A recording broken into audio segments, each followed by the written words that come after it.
ਸਤਿ ਸ਼੍ਰੀ ਅਕਾਲ। ਤੁਸੀਂ ਜੁੜੇ ਹੋਏ ਹੋ ਪੰਜਾਬੀ ਰੇਡੀਓ USA ਦੇ ਨਾਲ ਤੇ ਮੈਂ ਹਾਂ ਪ੍ਰਵੀਨ ਸ਼ਰਮਾ। ਗੱਲਬਾਤ ਕਰਾਂਗੇ ਮੋਦੀ ਸਾਹਿਬ ਦੀ।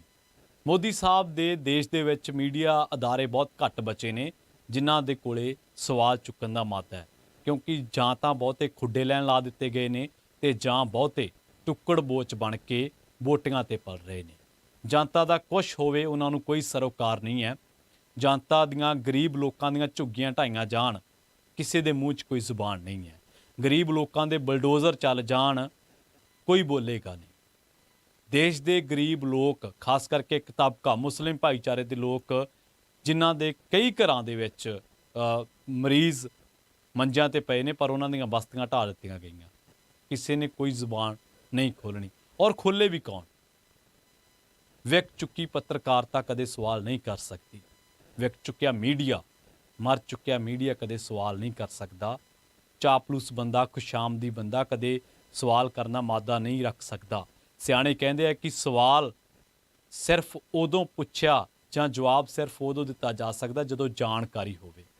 ਜਿੱਥੇ ਜਾਣਕਾਰੀ ਨਹੀਂ ਹੈ, there is no knowledge, there is no questions, there is no knowledge, there is no answers।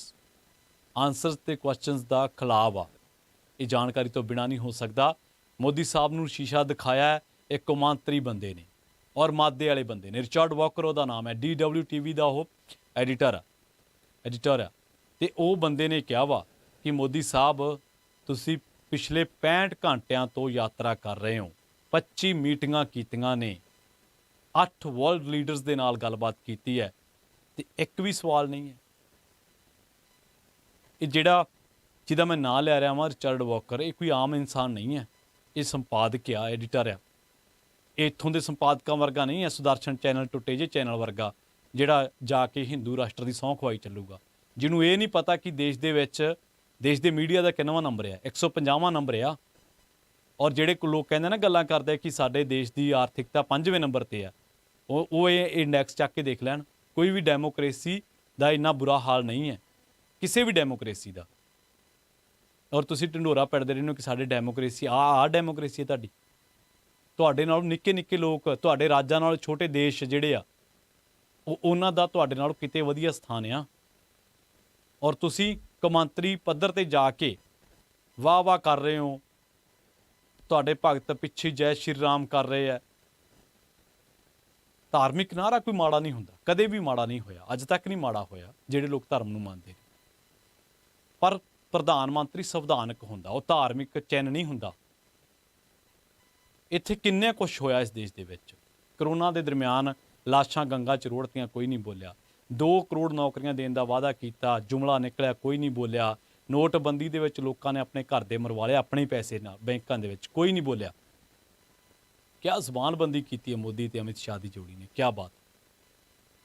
ਔਰ ਰਿਚਰਡ ਵਾਕਰ ਵਰਗਾ ਬੰਦਾ ਇੱਕ ਵੀ, ਬਹੁਤ ਥੋੜ੍ਹੇ ਨੇ ਸਾਡੇ ਭਾਰਤ ਦੇ ਵਿੱਚ। ਮੀਡੀਆ ਦਾ ਬਹੁਤ ਥੋੜ੍ਹਾ ਹਿੱਸਾ ਗੁਲਾਮੀ ਤੋਂ ਬਚਿਆ ਵਾ, ਮੀਡੀਆ ਦਾ ਬਹੁਤ ਥੋੜ੍ਹਾ ਹਿੱਸਾ ਖੁਸ਼ਾਮਦੀ ਤੋਂ ਬਚਿਆ ਵਾ।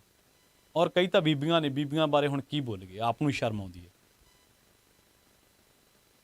ਔਰ ਮੋਦੀ ਨੂੰ ਸ਼ੀਸ਼ਾ ਦਿਖਾਇਆ ਵਾ ਉਹ ਬੰਦੇ ਨੇ, ਰਿਚਰਡ ਵਾਕਰ ਨੇ। ਉਹ ਕਹਿੰਦਾ, ਮੋਦੀ ਸਾਹਿਬ, ਪਿਛਲੇ 65 ਘੰਟਿਆਂ ਤੋਂ ਤੁਸੀਂ ਮੀਟਿੰਗਾਂ ਕਰ ਰਹੇ ਹੋ, 25 ਮੀਟਿੰਗਾਂ ਕੀਤੀਆਂ 8 ਵਰਲਡ ਲੀਡਰਸ ਦੇ ਨਾਲ, ਔਰ ਤੁਹਾਡੇ ਕੋਲੇ ਸਵਾਲ ਫੇਸ ਕਰਨ ਦਾ ਮਾਦਾ ਤੱਕ ਹੈ ਨਹੀਂਗਾ। ਉਹ ਕਹਿੰਦਾ 0 ਸਵਾਲ ਹੋਊਗਾ ਇੱਥੇ। ਦੇਸ਼ ਦੇ ਵਿੱਚ ਪੱਤਰਕਾਰਤਾ ਖਤਮ ਹੋ ਚੁੱਕੀ। ਐਵੇਂ ਨਹੀਂ ਸਾਡਾ 150ਵਾਂ ਨੰਬਰ। ਇਸ ਦੇਸ਼ ਦੇ ਵਿੱਚ ਕੀ ਕੁਛ ਨਹੀਂ ਹੋਇਆ। ਲੋਕਾਂ ਨੂੰ ਅਰਬਨ ਨਕਸਲ ਕਿਹਾ ਗਿਆ, ਨੋਟਬੰਦੀ ਆਈ, GST ਆਈ, ਕਿੰਨੇ ਫੇਲੀਅਰ ਹੋਏ। ਰਾਫੇਲ ਤੇ ਕੋਈ ਨਹੀਂ ਬੋਲਿਆ, ਪੈਗਾਸਸ ਤੇ ਕੋਈ ਨਹੀਂ ਬੋਲਿਆ। ਔਰ PMO ਦੇ ਕੁਛ ਲੋਕਾਂ ਦੇ ਫੋਨਾਂ ਦੇ ਵਿੱਚ ਪੈਗਾਸਸ ਸੀ, ਪਰ ਨਹੀਂ ਬੋਲਿਆ। ਗੁਲਾਮੀ ਹੰਡਾਉਣ ਦਾ ਲੋਕਾਂ ਨੂੰ ਲੱਗਦਾ ਕਿ ਸ਼ਾਇਦ ਨਵਾਂ ਚਾਅ ਚੜ੍ਹਿਆ ਵਾ। ਪਰ ਕਿੰਨਾ ਚਿਰ ਤੁਸੀਂ ਭਾਰਤ ਦੀ ਬਦਖੋਈ ਕਰੋਗੇ। ਔਰ ਇੱਥੇ ਮੈਂ ਦੱਸਦਾ ਕਿ ਅਸੀਂ ਟੈਲੀਪ੍ਰੋਂਪਟਰ ਤੋਂ ਬਿਨਾਂ ਬੋਲਦੇ ਹਾਂ। ਸਾਡੇ ਕੋਲ ਕੋਈ ਟੈਲੀਪ੍ਰੋਂਪਟਰ ਨਹੀਂ ਹੈ। ਇੱਕ ਪੇਪਰ ਦਾ ਟੁਕੜਾ ਜ਼ਰੂਰ ਆ, ਉਹ ਵੀ ਫੈਕਟ ਕੁਛ ਜਿਹੜੇ ਆ ਗਲਤ ਨਾ ਕੋਟ ਹੋ ਜਾਣ, ਸਿਰਫ ਇਸ ਕਰਕੇ ਕਿ ਗਲਤ ਇਨਫੋਰਮੇਸ਼ਨ ਨਾ ਚਲੀ ਜਾਵੇ। ਸਾਡਾ ਟੀਮ ਦਾ ਇਸ ਰੇਡੀਓ 'ਤੇ ਕੋਈ ਵੀ ਬੰਦਾ ਸਕ੍ਰਿਪਟ ਖੋਲ੍ਹ ਕੇ ਨਹੀਂ ਬੋਲਦਾ। ਉਹ ਜ਼ੁਬਾਨੀ ਸਿੱਖਦਾ ਵਾ, ਜ਼ੁਬਾਨੀ ਗੱਲਾਂ ਕਰਨੀਆਂ ਸਿੱਖਦਾ ਵਾ, ਜ਼ੁਬਾਨੀ ਚੀਜ਼ਾਂ ਨੂੰ ਯਾਦ ਕਰਨਾ ਸਿੱਖਦਾ ਵਾ ਕਿ ਜ਼ੁਬਾਨੀ ਕਿਵੇਂ ਯਾਦ ਕਰਕੇ ਲੋਕਾਂ ਸਾਹਮਣੇ ਚੀਜ਼ਾਂ ਪੇਸ਼ ਕਰੀਦੀਆਂ ਵਾ। ਇਹ ਮੋਦੀ ਸਾਹਿਬ ਦੀ ਟੀਮ ਨਹੀਂ ਹੈ ਕਿ ਜਿਹੜੀ ਟੈਲੀਪ੍ਰੋਂਪਟਰ ਬੰਦ ਹੋ ਗਿਆ ਅਤੇ ਉੱਥੇ ਹੀ ਥਾਂ 'ਤੇ ਹੀ ਬੰਦ, ਅਗਲਾ ਲਫ਼ਜ਼ ਵੀ ਨਹੀਂ ਔੜਦਾ। ਠੀਕ ਹੈ, ਕੁਝ ਮੁੱਦਿਆਂ ਤੇ ਤੁਸੀਂ ਨਹੀਂ ਬੋਲ ਸਕਦੇ, ਪਰ ਉਹਨਾਂ ਸਿਚੁਏਸ਼ਨਸ ਨੂੰ ਹੈਂਡਲ ਵੀ ਕਰਨਾ ਹੁੰਦਾ। 10 ਲੱਖ ਦੇ ਸੂਟ ਪਾ ਕੇ, ਮਹਿੰਗੇ ਫੋਟੋ ਸੈਸ਼ਨ ਕਰਾ ਕੇ ਕੋਈ ਬੰਦਾ ਇਸ ਤਰ੍ਹਾਂ ਲੀਡਰ ਨਹੀਂ ਬਣਿਆ ਜਾਂਦਾ। ਲੀਡਰ ਬਣਿਆ ਜਾਂਦਾ ਜਵਾਬਦੇਹੀ 'ਚੋਂ, ਅਕਾਊਂਟੇਬਿਲਟੀ। ਆ ਜਿਹੜੇ ਕਹਿੰਦੇ ਨਾ ਭਾਰਤ ਡੈਮੋਕ੍ਰੇਟਿਕ ਮੁਲਕ ਆ, ਉਹਨਾਂ ਨੂੰ ਕਹੋ ਕਿ ਡੈਮੋਕ੍ਰੇਸੀ ਨੂੰ ਪੜ੍ਹ ਕੇ ਤਾਂ ਦੇਖੋ ਕਦੇ। ਡੈਮੋਕ੍ਰੇਸੀ ਦੇ ਵਿੱਚ ਲੋਕ ਜਿਹੜੇ ਆ ਉਹ ਉਹਨਾਂ ਕੋਲ ਕਿੰਨੇ ਹੱਕ ਹਕੂਕ ਹੁੰਦੇ ਆ, ਅਤੇ ਇੱਥੇ ਸੈਲੀਬ੍ਰੇਟ ਕੀਤਾ ਜਾ ਰਿਹਾ। ਬਲਡੋਜ਼ਰ ਨੂੰ ਸੈਲੀਬ੍ਰੇਟ ਕੀਤਾ ਜਾ ਰਿਹਾ ਵਾ। ਅਸੀਂ ਬਲਡੋਜ਼ਰ ਨੂੰ ਸੈਲੀਬ੍ਰੇਟ ਕਰ ਰਹੇ ਹਾਂ। ਅਸੀਂ ਉਹਨਾਂ ਲੋਕਾਂ ਦੀ ਕੈਟਾਗਰੀ 'ਚੋਂ ਹਾਂ ਜਿਨ੍ਹਾਂ ਦੇ ਜਦੋਂ ਗਰੀਬਾਂ ਦੇ ਘਰ ਢਹਿੰਦੇ ਤੇ ਅਸੀਂ ਤਾੜੀਆਂ ਮਾਰਦੇ ਹਾਂ। ਮੂਕ ਦਰਸ਼ਕ ਦੀ ਕੈਟਾਗਰੀ 'ਚੋਂ ਹਾਂ। ਮੂਕ ਦਰਸ਼ਕ ਕੋਈ ਰਿਐਕਟ ਨਹੀਂ ਕਰਦਾ ਹੁੰਦਾ। ਮੂਕ ਦਰਸ਼ਕ ਸਿਰਫ ਸਾਇਲੈਂਟ ਹੁੰਦਾ ਵਾ, ਔਰ ਉਹ ਵੀ ਬਹੁਤ ਘੱਟ ਮਸਲਿਆਂ ਉੱਤੇ। ਪਰ ਅਸੀਂ ਤਾਂ ਮੂਕ ਦਰਸ਼ਕ ਦੀ ਲਾਈਨ ਤੋਂ ਵੀ ਟੱਪ ਚੁੱਕੇ ਹਾਂ, ਮਾਫ ਕਰਨਾ। ਔਰ ਪਿਛਲੇ 8 ਸਾਲਾਂ ਦੇ ਵਿੱਚ ਪ੍ਰਧਾਨ ਮੰਤਰੀ ਸਾਹਿਬ ਨੇ ਇੱਕ ਵਾਰ ਵੀ ਮੀਡੀਆ ਦੇ ਸਵਾਲਾਂ ਦੇ ਜਵਾਬ ਨਹੀਂ ਦਿੱਤੇ। ਇੱਕ ਵਾਰੀ ਜੋ ਬਾਈਡਨ ਨਾਲ ਬੈਠੇ ਸੀ, ਜੋ ਬਾਈਡਨ ਕਹਿੰਦੇ ਕਿ ਅੱਜ ਅਸੀਂ ਜਿਹੜਾ ਵਾ ਕਿਸੇ ਸਵਾਲ ਦਾ ਸਾਹਮਣਾ ਨਹੀਂ ਕਰਾਂਗੇ ਕਿਉਂਕਿ ਕਈ ਵਾਰੀ ਅਟਪਟੇ ਸਵਾਲ ਆ ਜਾਂਦੇ ਆ। ਤਾਂ ਮੋਦੀ ਸਾਹਿਬ ਕਹਿੰਦੇ ਹਾਂ ਮੈਂ ਸਹਿਮਤ ਹਾਂ। ਵਾਈਟ ਹਾਊਸ ਦੇ ਪ੍ਰੈਸ ਸੈਕਟਰੀ ਨੂੰ ਸਫਾਈ ਦੇਣੀ ਪਈ ਸੀ ਕਿ ਬਾਈਡਨ ਨੇ ਕਿਉਂ ਕਿਹਾ। ਮੀਡੀਆ ਦਾ ਦਬਾਅ ਉੱਥੇ ਇੰਨਾ। ਸੋ ਜੇਕਰ ਸਵਾਲ ਫੇਸ ਕਰਨ ਦੀ ਆਦਤ ਪਾਈ ਹੁੰਦੀ ਤਾਂ ਅੱਜ ਕੌਮਾਂਤਰੀ ਮੀਡੀਆ ਦੇ ਵਿੱਚ ਹਾਲ ਨਾ ਹੁੰਦਾ। ਰਿਚਰਡ ਵਾਕਰ ਵਰਗੇ ਲੋਕ ਮਾਦੇ ਵਾਲੇ ਹੁੰਦੇ ਨੇ ਲੋਕ। ਇੱਥੇ ਦੀ ਵਾਇਰ ਵਾਲਿਆਂ ਨੇ ਸਟੋਰੀ ਲਾਤੀ ਸੀ ਅਮਿਤ ਸ਼ਾਹ ਦੇ ਮੁੰਡੇ ਦੀ ਜਾਇਦਾਦ ਵਧੀ ਦੀ ਦੁੱਗਣੀ ਹੋ ਗਈ, ਪਤਾ ਨਹੀਂ ਕਿੰਨੇ ਗੁਣਾ ਹੋ ਗਈ ਸੀ ਉਹ ਜਾਇਦਾਦ, ਅਤੇ ਉਹਨਾਂ 'ਤੇ ਚੱਕ ਕੇ ਮਾਣ ਨਹੀਂ ਦਾ ਦਾਅਵਾ ਠੋਕਤਾ। ਇੱਥੇ ਮਿਡ ਡੇ ਮੀਲ ਦੀ ਸਟੋਰੀ ਲਾਤੀ ਸੀ ਯੋਗੀ ਦੇ ਰਾਜ 'ਚ, ਚੱਕ ਕੇ ਉੱਤੇ ਮੁਕੱਦਮਾ ਠੋਕਤਾ। ਇੱਥੇ ਇੱਕ ਬੀਬੀ ਨੇ ਮੋਦੀ ਤੇਰੇ ਰਾਜ ਦੇ ਵਿੱਚ ਗੰਗਾ ਇੱਕ ਕਵਿਤਾ ਲਿਖੀ ਸੀ, 28,000 ਉਹਨੂੰ ਮੈਸੇਜ ਗਏ ਜਿਹਦੇ ਵਿੱਚ ਬਲਾਤਕਾਰ ਕਿਹਾ ਗਿਆ ਤੇਰਾ ਕਰ ਦਿਆਂਗੇ।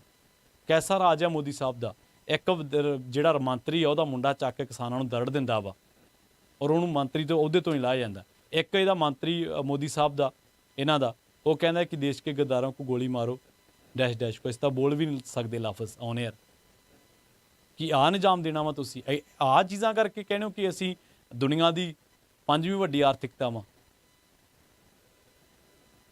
ਕਦੇ ਦੇਸ਼ ਦੇ ਮੀਡੀਆ ਨੇ ਸਵਾਲ ਨਹੀਂ ਕੀਤਾ ਮੋਦੀ ਸਾਹਿਬ ਨੂੰ ਕਿ ਮੋਦੀ ਸਾਹਿਬ ਤੁਸੀਂ ਇੰਨੇ ਜੁਮਲੇ ਦੇ ਕੇ ਸੱਤਾ ਦੇ ਵਿੱਚ ਆਏ ਸੀ, ਕੀ ਬਣਿਆ। ਉਲਟਾ ਜਿਹੜਾ ਮੀਡੀਆ ਵਾ ਵਿਰੋਧੀ ਧਿਰਾਂ ਨੂੰ ਘੇਰਦਾ ਰਹਿੰਦਾ ਵਾ, ਔਰ ਵਿਰੋਧੀ ਧਿਰਾਂ ਨੇ ਮੈਦਾਨ ਜਿਹੜਾ ਵਾ ਉਹ ਖੁੱਲ੍ਹਾ ਛੱਡਿਆ ਹੋਇਆ ਬਿਲਕੁਲ। ਔਰ ਇੰਨੇ ਐਕਸਟ੍ਰੀਮ ਲੈਵਲ 'ਤੇ ਅਸੀਂ ਜਾ ਰਹੇ ਹਾਂ ਦੇਸ਼ ਦੇ ਵਿੱਚ ਧਰਮ ਦੇ ਨਾਂ 'ਤੇ। ਅਸੀਂ ਇੰਨੇ ਐਕਸਟ੍ਰੀਮਿਸਟ ਹੋ ਰਹੇ ਹਾਂ ਕਿ ਸਾਨੂੰ ਪਤਾ ਨਹੀਂ ਲੱਗ ਰਿਹਾ। ਅਸੀਂ ਇੱਕ ਏਜੰਡੇ ਖਾਸ ਨੂੰ ਪ੍ਰਵੋਕ ਕਰ ਰਹੇ ਹਾਂ। ਜਦੋਂ ਅਸੀਂ ਕਹਿੰਦੇ ਹਾਂ ਨਾ ਕਿ ਅਸੀਂ 150 ਰੁਪਈਆ ਵੀ ਤੇਲ ਲੈ ਲਾਂਗੇ ਪੈਟਰੋਲ, ਅਤੇ ਅਸੀਂ ਕਹਿਣਾ ਕਿ 2 ਕਰੋੜ ਨੌਕਰੀਆਂ ਸਾਨੂੰ ਭੁੱਲ ਗਈਆਂ। ਸਾਨੂੰ ਕੋਈ ਪਤਾ ਨਹੀਂ ਸਾਡੇ ਬੱਚਿਆਂ ਨੂੰ ਆਕਸੀਜਨ ਨਹੀਂ ਮਿਲੀ। ਕਰੋਨਾ ਦੇ ਕਾਲ ਦੇ ਵਿੱਚ ਲਾਸ਼ਾਂ ਰੇੜੀਆਂ ਗੰਗਾ ਦੇ ਵਿੱਚ, ਲੋਕਾਂ ਨੂੰ ਸੰਸਕਾਰ ਨਹੀਂ ਕੀਤੇ ਗਏ। ਪਰ ਅਸੀਂ ਸਰਕਾਰਾਂ ਨੂੰ ਜਵਾਬਦੇਹ ਕਰਨ ਦੀ ਬਜਾਏ ਸਗੋਂ ਸਰਕਾਰਾਂ ਦੇ ਜਵਾਬ ਅਸੀਂ ਖੁਦ ਦੇ ਰਹੇ ਹਾਂ। ਧਰਮ ਤੁਹਾਡੀ ਆਜ਼ਾਦੀ ਆ, ਧਾਰਮਿਕ ਰਹੋ। ਧਰਮ ਦੇ ਨਾਂ 'ਤੇ ਕੋਈ ਨਹੀਂ ਕਹਿੰਦਾ ਕਿ ਤੁਸੀਂ ਕਨਵਰਟ ਹੋ ਕੇ ਫਲਾਂ ਬਣ ਜਾਓ ਫਲਾਂ ਬਣ ਜਾਓ। ਧਰਮ ਪਰ ਧਰਮ ਨਿੱਜ ਹੁੰਦਾ ਵਾ, ਨਿੱਜ ਮਸਲਾ ਹੁੰਦਾ ਸਾਡੇ ਪਰਿਵਾਰ ਦਾ, ਸਾਡਾ ਆਪਣਾ ਹੁੰਦਾ। ਇਹ ਨਹੀਂ ਹੁੰਦਾ ਕਿ ਕੋਈ ਦੇਸ਼ ਦਾ ਕੋਈ ਬੰਦਾ ਉੱਠਿਆ ਅਤੇ ਉਹਨੂੰ ਸੰਵਿਧਾਨਕ ਅਹੁਦੇ 'ਤੇ ਬਿਠਾ ਕੇ ਅਸੀਂ ਮੁੜ ਕੇ ਸ਼ਖਸੀ ਪੂਜਾ ਕਰੀ ਜਾਏਗੀ। ਇੱਦਾਂ ਥੋੜ੍ਹਾ ਹੁੰਦਾ। ਇਹ ਸੁਦਰਸ਼ਨ TV ਵਰਗੇ ਸੰਪਾਦਕ ਕਰਕੇ ਨਹੀਂ ਹੈ ਕਿ ਜਿਹੜੇ ਸਹੁੰਆਂ ਚੁਕਾਈ ਜਾਣ ਕਿ ਹਿੰਦੂ ਰਾਸ਼ਟਰ ਬਣਾਉਣਾ ਵਾ। ਇਹ DW TV ਦਾ ਸੰਪਾਦਕ ਆ ਰਿਚਰਡ ਵਾਕਰ, ਜਿਹਦੇ 'ਚ ਮਾਦਾ ਵਾ। ਔਰ ਭਾਰਤੀ ਮੀਡੀਆ ਨੂੰ ਚਾਪਲੂਸ, ਖੁਸ਼ਾਮਦਗੇ, ਚੱਪਲ ਚੱਟ, ਟੁੱਕੜ ਬੋਚ ਲੋਕਾਂ ਨੂੰ ਇਹਨਾਂ ਚੀਜ਼ਾਂ ਤੋਂ ਸਿੱਖਣਾ ਚਾਹੀਦਾ ਵਾ ਕਿ ਉਹਨਾਂ ਦੀਆਂ ਆਹ ਹਰਕਤਾਂ ਕਰਕੇ ਜਿਹੜੇ ਸਾਡੇ ਮੀਡੀਆ ਦਾ ਹਾਲ ਆ ਉਹ 150ਵਾਂ ਨੰਬਰ ਐਵੇਂ ਨਹੀਂ ਆਇਆ ਸਾਡੇ ਦੇਸ਼ ਦੇ ਮੀਡੀਆ ਦਾ। ਇਹ 'ਚ ਇਕੱਲੀਆਂ ਸਰਕਾਰਾਂ ਦੋਸ਼ੀ ਨਹੀਂ ਹੈ, ਖੁਸ਼ਾਮਦਗੇ ਗੁਲਾਮ ਲੋਕ ਵੀ ਓਨੇ ਹੀ ਜ਼ਿੰਮੇਵਾਰ ਨੇ ਜਿਨ੍ਹਾਂ ਨੇ ਕਾਰਪੋਰੇਟਸ ਦੇ ਕੋਲੇ ਆਪਣੇ ਹਿੱਤ ਵੇਚ ਕੇ ਸਾਰਾ ਕੁਝ ਸਿਰਫ ਤਨਖਾਹਾਂ ਖਾਤਰ ਔਰ 4 ਸੈਲਫੀਆਂ ਖਾਤਰ ਰਾਤ ਨੂੰ ਹਿੰਦੂ ਮੁਸਲਿਮ ਦਾ ਪ੍ਰਾਈਮ ਟਾਈਮ ਕਰ ਰਹੇ ਹੋ। ਸ਼ਰਮ ਹੋਣੀ ਚਾਹੀਦੀ ਤੁਹਾਨੂੰ ਕਿ ਤੁਹਾਡੇ ਦੇਸ਼ ਦੇ ਪ੍ਰਧਾਨ ਮੰਤਰੀ ਨੂੰ ਕੌਮਾਂਤਰੀ ਮੀਡੀਆ ਇਹ ਜਿਹੇ ਸਵਾਲ ਕਰਦਾ ਵਾ।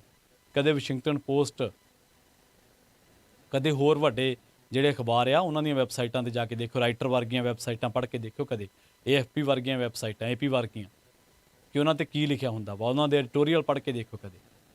ਸੋ ਮਿਲਾਂਗੇ ਅਗਲੀ ਰਿਪੋਰਟ ਦੇ ਵਿੱਚ। ਪਰ ਇਹ ਰਿਪੋਰਟ ਉਹਨਾਂ ਨੂੰ ਜ਼ਰੂਰ ਭੇਜੋ ਜਿਹੜੇ ਕਹਿ ਰਹੇ ਸੀਗੇ ਕਿ ਮੋਦੀ ਸਾਹਿਬ ਦੇ ਬੜੇ ਹਮਾਇਤੀ ਸੀਗੇ, ਜਿਹੜੇ ਕਹਿ ਰਹੇ ਸੀ ਤੁਸੀਂ ਸਿੱਖ ਬੀਬੀ ਨੇ ਨਾ ਕੀ ਕਰਤੀ, ਤੁਸੀਂ ਐਵੇਂ ਚੱਕ ਕੇ ਫੱਟੀ ਪੋਚ ਰਹੇ ਹੋ। ਆਹ ਸ਼ੀਸ਼ਾ ਵਾ ਜਿਹੜਾ ਮੋਦੀ ਸਾਹਿਬ ਨੂੰ ਦਿਖਾਇਆ। ਅਤੇ ਰਿਚਰਡ ਵਾਕਰ ਕਦੇ ਗੂਗਲ ਤੇ ਸਰਚ ਕਰਕੇ ਦੇਖੋ ਕਿ ਰਿਚਰਡ ਵਾਕਰ ਕੌਣ ਆ। ਬਹੁਤ ਬਹੁਤ ਧੰਨਵਾਦ ਤੁਹਾਡਾ ਸਾਰਿਆਂ ਦਾ। ਮਿਲਾਂਗੇ ਅਗਲੀ ਰਿਪੋਰਟ ਦੇ ਵਿੱਚ।